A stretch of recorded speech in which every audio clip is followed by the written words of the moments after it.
Gracias. En primer lugar, perdón por el atraso. La verdad, llegué re temprano en relación a la hora que nos habían convocado, pero tenía una entrevista con un medio muy importante que sale el domingo y la tenía agendada para mañana, pero era hoy. Entonces, cuando llegué, me estaban esperando acá. Me sacaron las fotos, me hicieron una entrevista y hice lo más rápido que pude para venir. Así que, disculpas por eso. Normalmente siempre estoy a la hora, le consta a Eugenio que es así. Formación alemana, ustedes saben. Bueno, la idea es hacer una cosa un poco más interactiva hoy y no tanto una presentación con PowerPoint, porque hay ocasiones en las cuales es mejor que entre todos lleguemos a conclusiones y que el público desafíe también al speaker y no solo queden después espacios para preguntas. Y el tema es un tema súper polémico, que es el de la relación entre liberalismo y democracia. Y es polémico porque, uno, conceptualmente da para grandes discusiones, y dos, porque estamos viendo realidades como la de El Salvador, por ejemplo, con Bukele, donde hay gente que dice, no, pero es que la democracia no se está respetando, o la democracia liberal, etc. Y sin embargo tiene 90% de apoyo popular, y se está convirtiendo en un referente para todos los países de América Latina. De hecho, en todos los países que yo he visto encuestas, incluyendo Chile, es el mandatario más admirado por la ciudadanía, ¿no? Entonces, lo primero que tenemos que establecer es democracia y liberalismo. ¿Qué diferencia hay entre democracia y liberalismo? ¿Cuál es la diferencia? Le estoy preguntando. Seguro que el liberalismo es una corriente filosófica, mientras que la democracia me parece que el liberalismo es una corriente filosófica, mientras que la democracia es un sistema político. Ok. ¿Qué más? Yo pienso que el liberalismo es un fin y la democracia es un medio. Ya.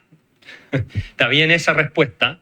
Amigos, esperen el micrófono, por favor, para que escuchen los del Zoom. Sí. Esperen el micrófono. Sí, él dijo, lo voy a repetir yo para que lo oiga todo el mundo, que el liberalismo es un fin y la democracia es un medio, dijiste, o algo así. Bueno, esto es muy importante tenerlo claro. El liberalismo, sí, es una filosofía, si ustedes quieren, una visión de mundo que tiene por objeto ¿qué cosa? ¿Cuál es el objetivo del liberalismo? La libertad. Bueno, ¿y cómo se garantiza la libertad? Protegiendo al individuo del Estado. Protegiendo al individuo del Estado. O sea, el liberalismo es una filosofía que se desarrolla con el fin de limitar el poder, digamos ahora del Estado, porque no es solo eso, pero del Estado, a terceros que puedan coaccionar arbitrariamente sobre los individuos, ¿cierto? El liberalismo tiene... Ese es el norte polar de todo liberal, decía Loractor. La libertad. Que no es obvio, no sé si leyeron mi columna hoy en el Mercurio, en la A2, sobre Camino a Servidumbre de Hayek. No es obvio qué es la libertad. Hay cientos de conceptos distintos de libertad. ¿Y cuál es, desde el punto de vista de la tradición clásica, la idea de libertad? Más o menos ya la dije. ¿Cuál es? Derecho a pensamiento. Bueno, pero el derecho a pensamiento o a la libertad de expresión, tú dirías, una cosa así. Ok. Pero en términos más específicos, la libertad implica la ausencia, esto anótenlo y no lo olviden nunca más, porque la libertad implica la ausencia de coacción arbitraria por parte de terceros. Eso es la libertad. Isaiah Berlin decía que era un concepto negativo. ¿Por qué? No negativo de que es malo, sino que porque implica una ausencia de algo, que no haya una acción. Yo, para respetar tu libertad de expresión, lo único que tengo que hacer es no censurarte, no taparte la boca, no castigarte si tú emites una opinión, etc. ¿No? Para respetar tu derecho de propiedad, ¿qué tengo que hacer? No robarte. ¿Ah? Saludos a la moneda. No robarte. Eso es respetar tu derecho de propiedad. Tu derecho de circulación, ¿qué es lo que es? Bueno, lo mismo, que tú puedas moverte libremente por todos lados, tu derecho a reunión, lo mismo. Son libertades, se llaman, en realidad un poco redundante decir libertades negativas, porque la libertad por definición es un concepto que implica la ausencia de coacción arbitraria, es decir, arbitraria, coacción, porque hay coacción que es legítima. La coacción legítima, por ejemplo, es la defensa personal. Si tú me vienes a mí a agredir y yo me defiendo, estoy ejerciendo coacción, pero al mismo tiempo estoy justificado en ejercer esa coacción. Es legítima, no es arbitraria. ¿De acuerdo? Entonces, la ausencia de coacción arbitraria, punto. Eso es la libertad. No es tener recursos materiales para poder alcanzar los objetivos que tú te has propuesto. ¿Han oído hablar esto no, que los pobres no tienen libertad porque no tienen recursos? Suena convincente, pero es falso. ¿Por qué es falso? Y acá viene un segundo punto que ustedes deberán anotar. La libertad, en la tradición clásica, de donde viene el liberalismo, después se pervierte el concepto y se degenera, y vamos a hablar de eso. La libertad en la tradición clásica, y lo he dicho antes yo, probablemente ustedes lo han oído, es un concepto político. ¿Qué quiere decir que sea un concepto político? Bueno, viene de la idea de polis, de comunidad, ¿cierto?, de los griegos. Tiene que ver con la relación con terceras personas. ¿Quién puede ejercer coacción arbitraria? Solamente otros seres humanos. En la forma del Estado, por eso, en la forma del Estado, o en la forma de un grupo terrorista, o en la forma de una persona X. Pero yo tengo un problema de libertad si un Rottweiler se me tira en la calle a morderme. Me está agrediendo, sí, es verdad. Pero yo no puedo partir de la base de que el Rottweiler es parte de la comunidad política. Ahora, sí puedo sancionar al dueño, ¿cierto? Eso ya entramos en otra cosa, que es el propietario, que tiene que ser responsable de lo que hace su mascota. Pero si estoy caminando en las Torres del Paine y se me tira un puma encima, para plantearlo, y ha pasado, ¿eh? Nadie dice, tú no interpones un recurso de protección en la Corte de Apelaciones. O sea, ¿cierto? Entonces, es un concepto político, dice relación con el curso de acción que nosotros nos hemos propuesto perseguir y en relación con los miembros de nuestra comunidad, donde nosotros vivimos, básicamente. ¿Qué tanto pueden interferir en eso? ¿Me pueden obligar a hacer cosas que yo no quiero? ¿Me pueden limitar? ¿Hasta qué punto me pueden limitar? Ese es la idea política de libertad. John Locke. ¿Ok? El concepto mecánico de libertad es: yo no puedo avanzar porque tengo esto acá. Entonces no puedo avanzar. Entonces, claro, yo corro esto y ahora paso y ahora sí soy libre. Tengo la libertad de llegar allá. Eso no tiene nada que ver con la tradición liberal clásica. A pesar que Thomas Hobbes tenía más ese concepto de libertad. Bueno, este concepto de si yo muevo esta pieza, supongamos que una roca, y la muevo del camino, y yo puedo llegar a mi fin, a mi objetivo, ese concepto mecánico de libertad, en realidad, si ustedes lo piensan bien, es un concepto que tiene más que ver con el poder. El poder de efectivamente conseguir mi objetivo. ¿Ok? Y entonces, cuando hablamos de que alguien por no tener recursos, no tener dinero, no tiene libertad, estamos cayendo en un error conceptual, porque esa persona que no tiene recursos no está siendo objeto de coacción o sujeto de coacción por parte de terceros. De coacción arbitraria por parte de terceros. Lo que tiene es una carencia de un medio que le permita efectivamente, es decir, del poder efectivo para conseguir el fin. ¿Ok? Y todos tenemos ese problema. O sea, yo no puedo volar si quiero volar ahora y me pongo a letear. No carezco del poder para elevarme en el aire. Y créanme que he intentado levitar y no funciona. ¿Ya? Lo mismo ocurre con la gente que no tiene recursos para educación, para salud, para alimentación o lo que sea. No es un problema de libertad, es un problema de medios, de recursos. Ahora, que es un problema grave que hay que atender, por supuesto. No estoy diciendo que no. Pero confundimos los términos de manera muy peligrosa si asumimos que la riqueza es libertad. Uno, porque abres las puertas para que el Estado sea el que ahora redistribuye libertad al quitarle a la propiedad privada que tienen unos para dárselas a otros. ¿Cierto? Y dos, porque caes, ¿cierto?, en la teoría marxista de libertad.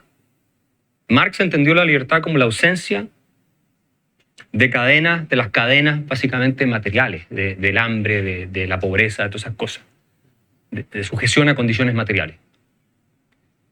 Y esto es lo que Berlin hablaba de libertad positiva. Además, no solo eso, es el poder, tiene otro tipo de connotaciones, ¿no? Si tú tienes la libertad interior, porque si eres preso de falsas creencias, hasta qué punto eres libre, entonces yo te voy a mostrar a ti la verdad y te la impongo por la fuerza, porque tú en tu falsa conciencia no eres capaz de ver la realidad de las cosas y yo te hago libre por la fuerza. Tiene un montón de connotaciones distintas que en ese ensayo Dos ideas de libertad, Isaiah Berlin, se lo recomiendo que lo lean, las trata de manera muy clara, ¿ok? Entonces, el liberalismo es una filosofía que lo que busca es limitar el poder coactivo arbitrario por parte de terceros sobre nosotros los individuos. Eso es lo que busca. Y terceros solamente hay en una comunidad. Acá hay terceros, ¿cierto? Si yo vivo solo en la cordillera, no tengo un problema de libertad. Aunque me esté muriendo de hambre, no tengo un problema de libertad. Tengo un problema de recursos. ¿Cómo sobrevivo para el día siguiente y tengo que salir a buscar algo para comer? Ok. ¿Ya? Entonces eso es lo primero. El rol del Estado, en el contexto de la tradición liberal clásica, consiste en reconocer nuestros derechos fundamentales y protegerlos de la coacción arbitraria de terceros. Por eso que tú tienes jueces, policías, militares, algo que, por supuesto, no se cumple en la mayoría de estos países fracasados en los que vivimos nosotros. Porque es la verdad, son países fracasados. O sea, para subir impuestos son campeones. Todos los políticos y toda la casta que vive del trabajo ajeno. Pero para proveer un mínimo, que es el rol fundamental del Estado, que es proteger nuestra libertad, son totalmente incapaces.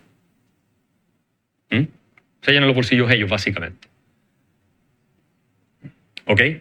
Ahora, ¿qué es la democracia? En el sentido más puro, si ustedes quieren.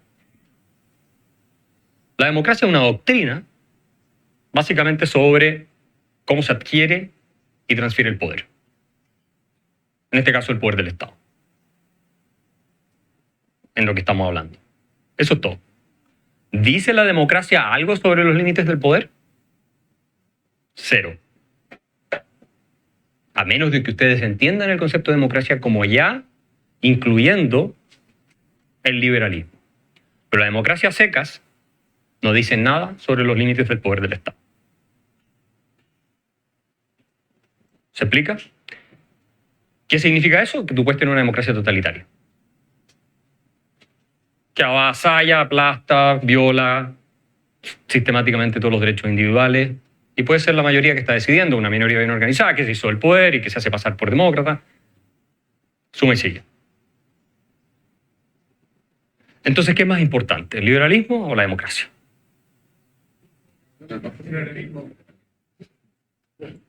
No, ¿qué es más importante? Porque si yo tengo una democracia y tengo que elegir entre Hitler y Stalin, Hitler llegó democráticamente al poder, ¿o no? Fue elegido.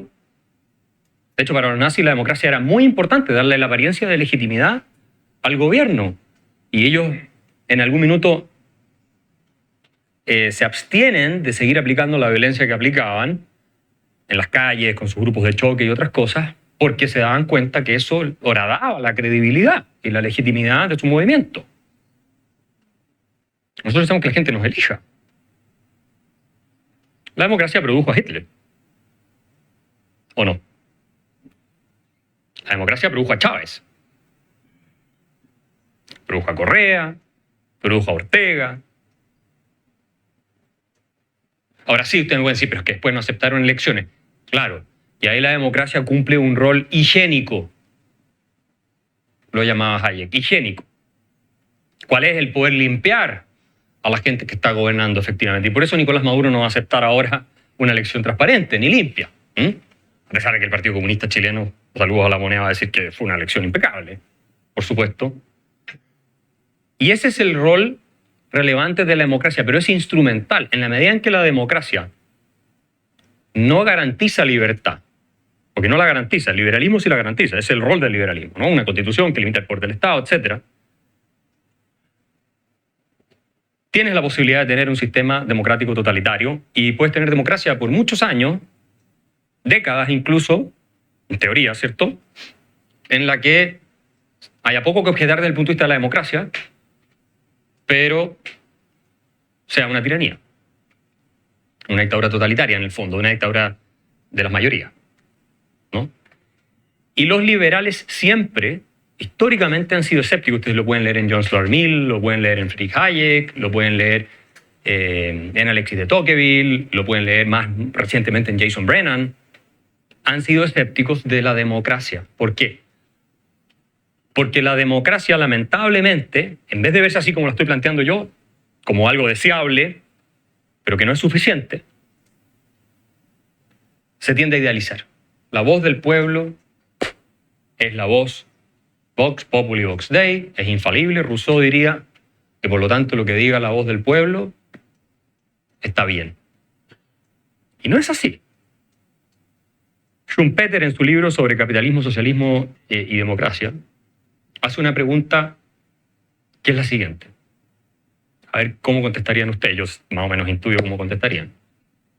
Y dice, preferiríamos un gobierno, estoy parafraseando, no exactamente así, pero es la idea, democrático, en que se toman las decisiones por mayoría y se decide, por ejemplo, exterminar a un porcentaje de la población solo porque la decisión es democrática, por sobre un gobierno autocrático, dictatorial, monárquico, lo que ustedes quieran, en que esas decisiones no se toman solamente porque no son democráticos?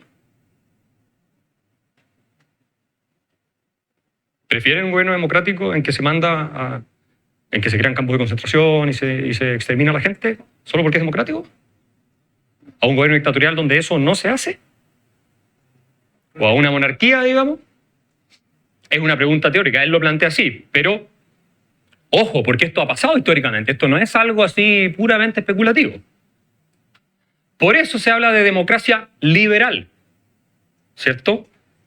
Y se habla de democracias iliberales, que en realidad es un concepto un poco blandengue, este de democracia iliberal. No, son democracias sin control realmente efectivo sobre el poder del gobernante. O sea, Putin y Rusia no es un sistema, si ustedes quieren, de democracia liberal, claramente no. Tampoco es Stalin, no es la Unión Soviética con todo el poder que se ejercía en esa época.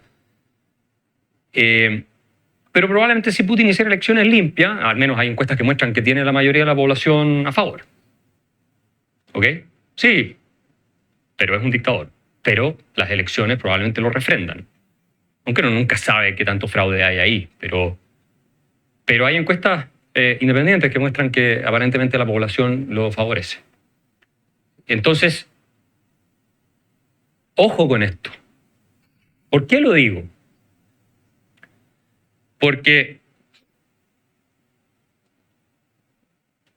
uno, cuando tú tienes un parlamento, cuando tú tienes un sistema democrático que va destruyendo progresivamente la libertad, como nos ha pasado en Chile, por ejemplo, en las últimas décadas,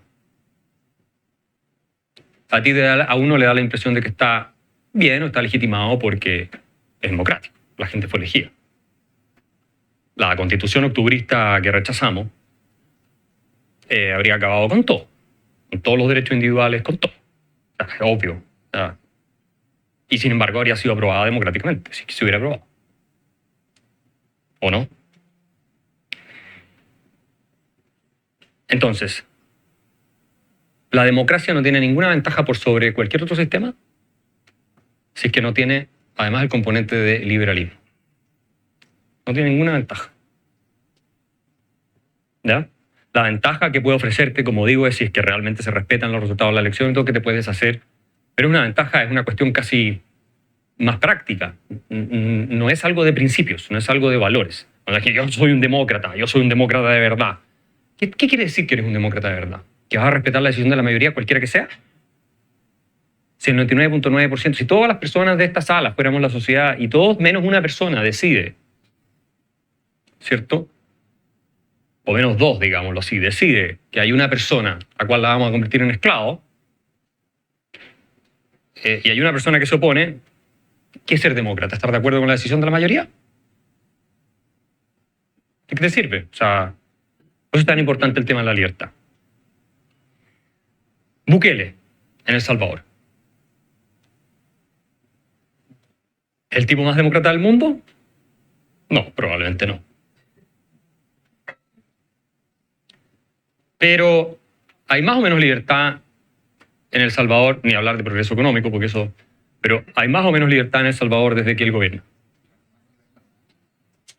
Obvio. Ahora, ¿podría derivar en un tirano? Sí, podría. Pero si uno saca la foto ahora y hacia atrás, 92% cayó la tasa de homicidio. Coacción arbitraria, que otro te mate, ¿no? Von Humboldt, Wilhelm decía que donde no hay seguridad, no hay libertad. Donde no hay seguridad personal, no hay libertad. Por eso es tan importante que el Estado cumpla el rol, ¿no? De proteger nuestros derechos fundamentales, que la policía funcione, que las Fuerzas Armadas funcionen, que los tribunales funcionen, todo eso funcione, ¿ya? Entonces, es fácil criticarnos que Bukele cambió la Constitución para salir elegido. Por lo demás, sí salió democráticamente elegido de nuevo. O sea, él no se robó la elección. Él tiene un 90% de popularidad y eso no lo discute nadie y es así. ¿Ok? No podía. De acuerdo a la Constitución, no. Pero podía cambiar la Constitución de acuerdo a la Constitución. Claro, es que ese es el tema, ¿ya? Ahora, ¿es el ideal? No. No es el ideal. Pero de nuevo, no hay que caer en la falacia del unicornio rosado. ¿Cuál es la falacia del unicornio rosado? O del Pegaso rosado. Pónganle el nombre que ustedes quieran. Esa se la aprendió un profesor en Estados Unidos. Entonces él decía, mira, si tú vives en una ciudad y tienes un sistema de transporte, ¿no? Y te demoras horas en el taco y qué sé yo, para llegar a tu trabajo y todo. Y tú eso lo comparas con un unicornio rosado, sobre el cual te vas a montar, y va a ir de lo más cómodo, tranquilo, no va a llegar viento, nada, vas a estar en un clima perfecto, porque es un unicornio rosado, o sea, te puede dar todas las comodidades, y te va a llevar en 2 segundos donde tú quieras.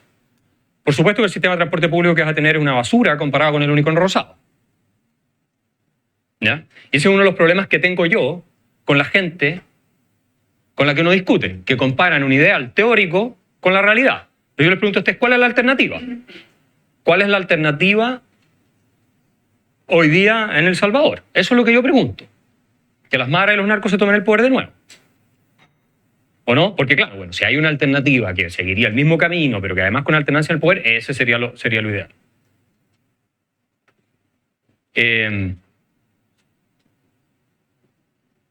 Pero eso hoy día no es así. Y por último es discutible que sea así. ¿Ya? Y hay gente que te dice, pero es que en El Salvador han metido presa gente y no lo han soltado y tal vez son inocentes. Me han dicho eso. Yo la estadística que leo que también muchos recursos han sido cogidos por las cortes y han liberado a personas cuando se ha mostrado que son inocentes. Ahora puede que haya ese tipo de exceso que yo no lo justifico. Pero en Chile también tenemos gente inocente presa. En Chile tenemos gente inocente presa y tenemos gente culpable, mucha que anda en las calles asesinando por todos lados. Y además tenemos gente culpable y asesinos y todo tipo de delincuentes con pensión de gracia entregada por el gobierno. Con nuestra plata. Entonces o sea, si tengo que elegir entre Bukele y eso, por algo la mayoría de los chilenos dice, y esto no es, estoy planteándolo como un caso, como un ejemplo, no quiero idealizar a Bukele porque tampoco es idealizable, no estoy hablando de eso. Pero las cosas hay que comparar lo que es comparable. ¿Ok? Ahora, las personas como al tiro, las personas comunes y corrientes, todos nosotros, ¿dónde preferimos vivir? En un sistema democrático en el cual la tasa de homicidio, como la que tenías en Ecuador hace poco, 30 y tantos creo por cada 100.000 habitantes, uno de los países más peligrosos del planeta, tanto así que tuvieron que llamar a las Fuerzas Armadas para poder ordenar el tema, o en un país como El Salvador. Bueno, obvio. Al final a mí lo que más gracia me da de toda esta gente que se las da de tan demócrata, todo, que a la hora de elegir ellos, elegirían exactamente lo mismo que elige la gente que vive ahí. Pero claro, te puede dar ese lujo de tener esas críticas cuando vives en barrios donde no te afecta mucho y estás en el club de golf haciéndote el buena persona con tus amigos. Eso, ahí puedes hacerlo. Cuando te toca a ti estar en la situación de tener que enfrentar a los delincuentes todos los días, es diferente, ¿no? Bueno, eso es una nota al pie. Tampoco eso es una justificación de todas las cosas, pero es una explicación. Tú tenías una pregunta. Ya, espera, el micrófono. Por favor, esperar que les pase el micrófono. Gracias. Hola, buenas tardes. ¿Qué pasa si nos ponemos el caso del coerción? Tú dices coerción de la libertad. ¿Qué pasa si la pena de muerte, por ejemplo, es una coerción de la vida en contra de un delincuente, por muy bestia que sea el delincuente en sí? ¿Qué piensas tú? Sí, la pena de muerte es una discusión en sí misma. Ahora, cuando tú cometes un delito, en el mundo ideal tú eres sancionado. Cuando es un delito, además, que justifique la sanción, porque hoy día, ustedes saben que hay todo tipo de leyes que crean delitos, por cualquier cosa te castigan. O sea, la ley de persecución empresarial que tenemos en Chile es un ejemplo de eso, más conocida como ley de delitos económicos. ¿Para qué? Para llevar adelante la lucha de clases a través de la legislación penal en contra de los empresarios. Eso es, al final el costo lo pagamos todos nosotros porque hay menos inversión, se paralizan los proyectos, etc. Pero cuando tú cometes un delito, matas, asesinas, que se robas,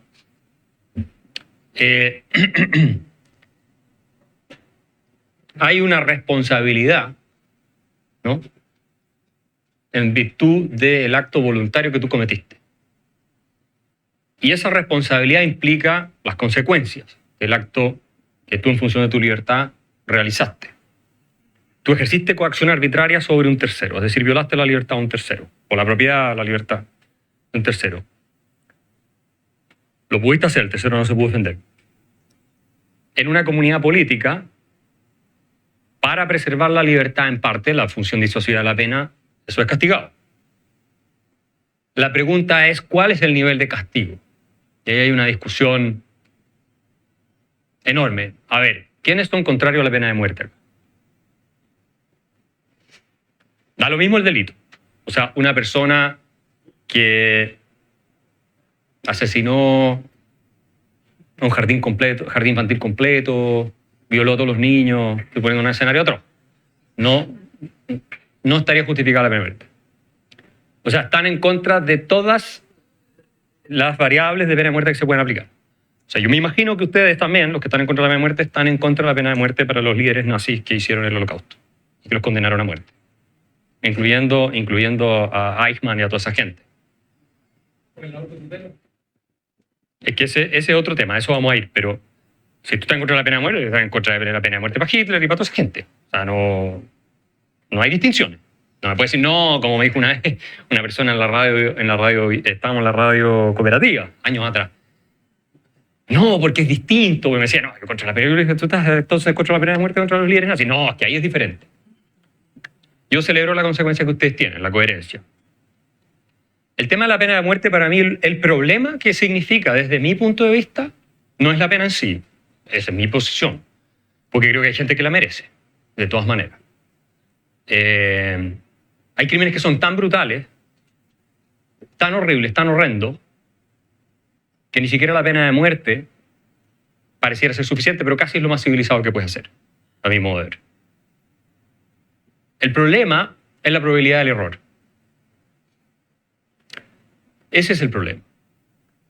Ahora, hay casos en los cuales la probabilidad del error es casi cero. Es lo único que a mí me diría no.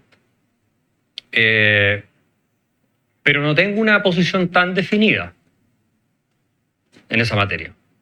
Y hay una discusión enorme sobre esto, tanto jurídica como filosófica, de qué pena corresponde y qué pena no corresponde.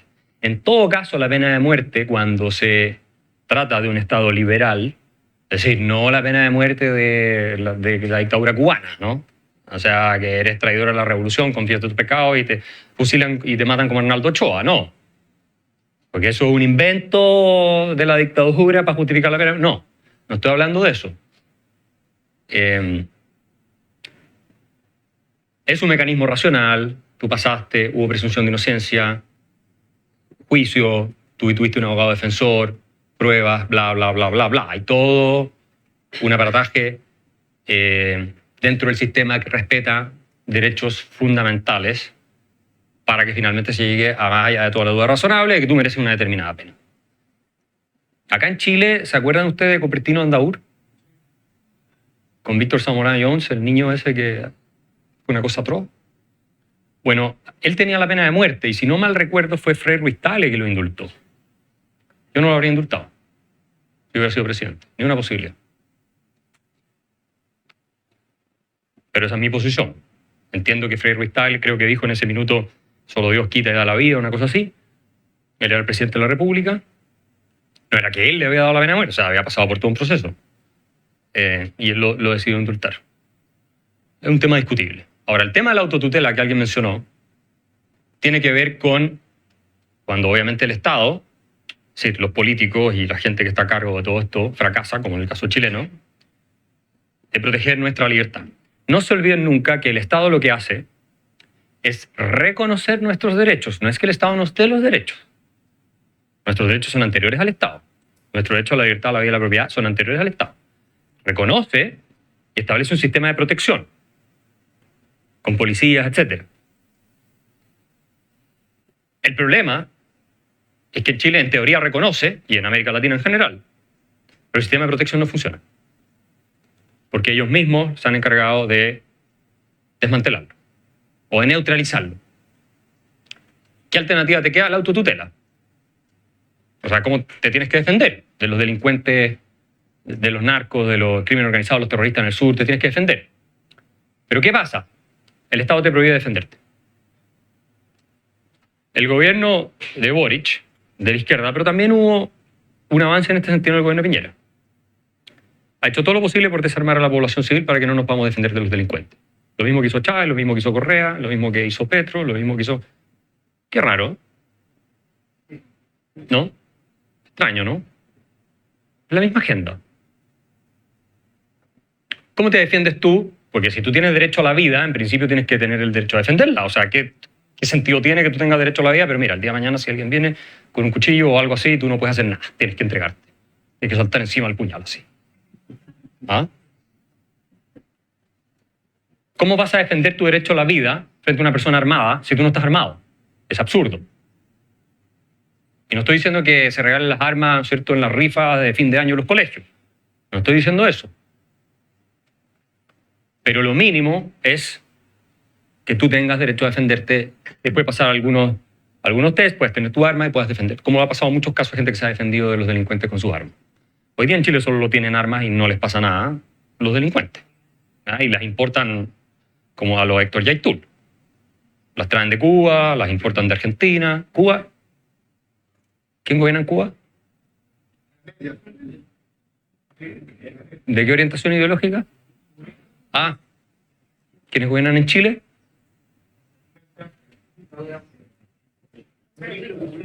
Ah, ¿tienen algo que ver con Cuba o no?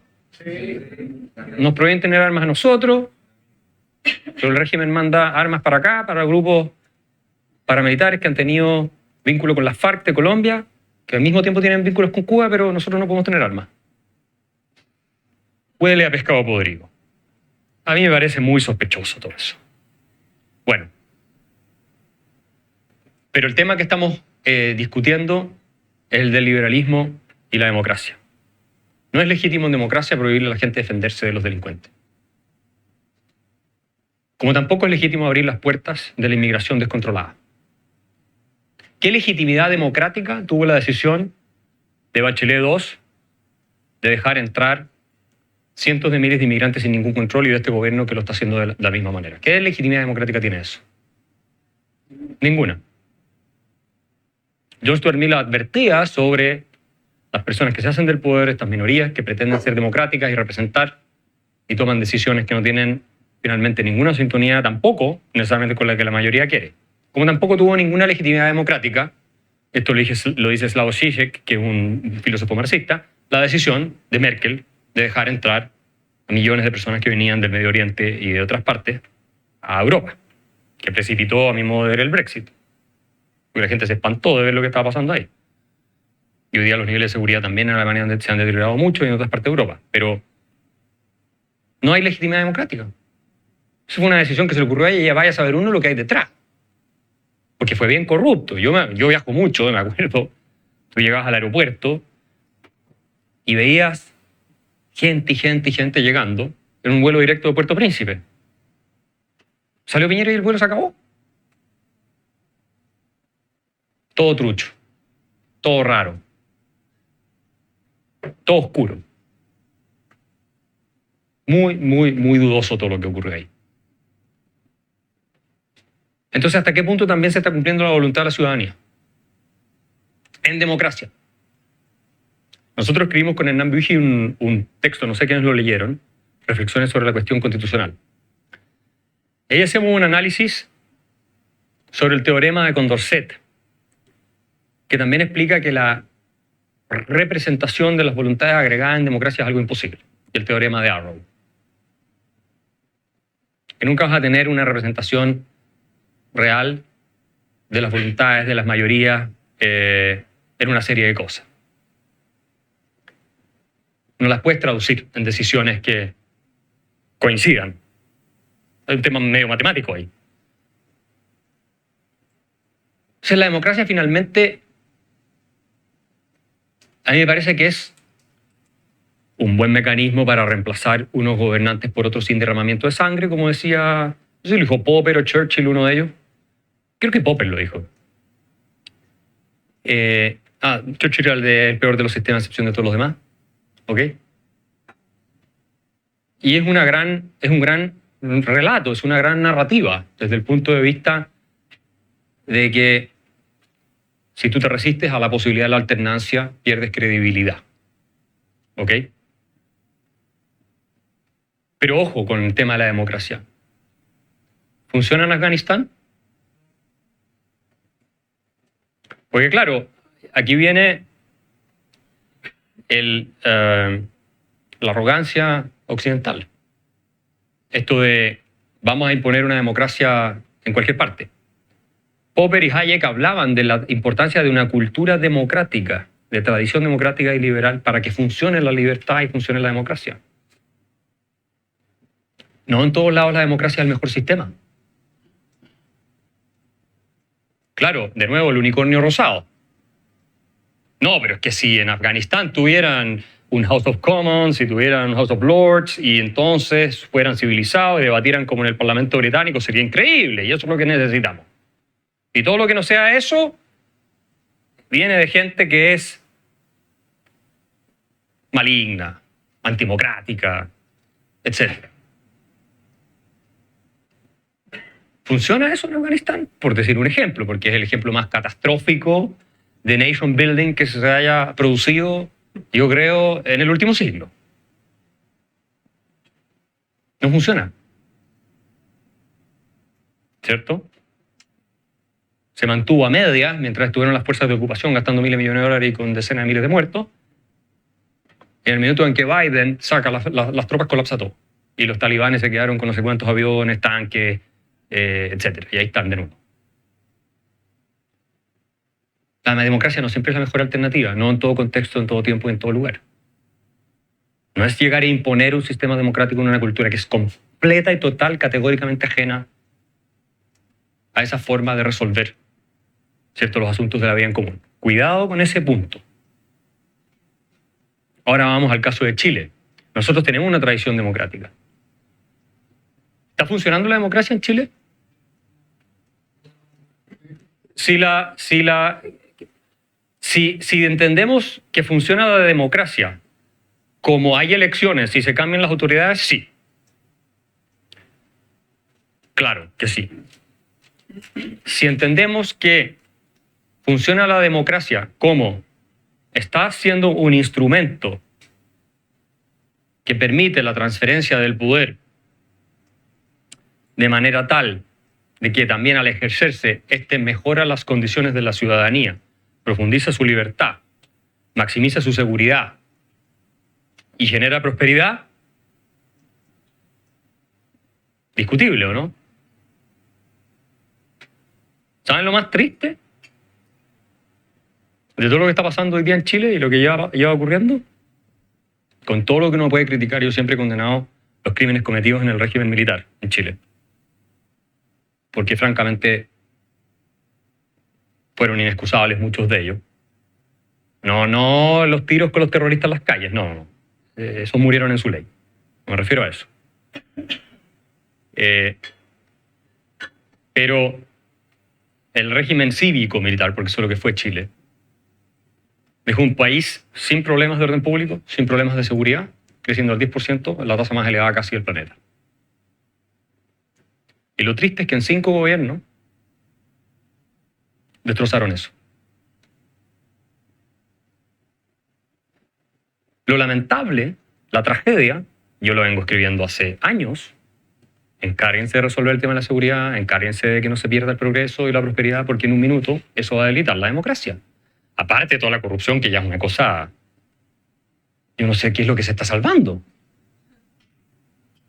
O sea, ¿qué se está salvando? Y estamos viendo la punta del iceberg, ¿eh?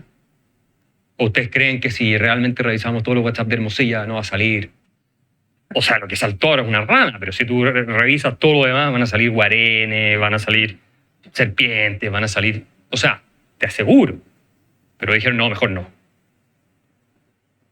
¿No? Y además hay corrupción del gobierno, y hay corrupción en las reparticiones públicas, hay corrupción en el Poder Judicial, y hay corrupción en todas partes. ¿Ya? No quiero decir que todo está... Pero está básicamente haciendo metástasis.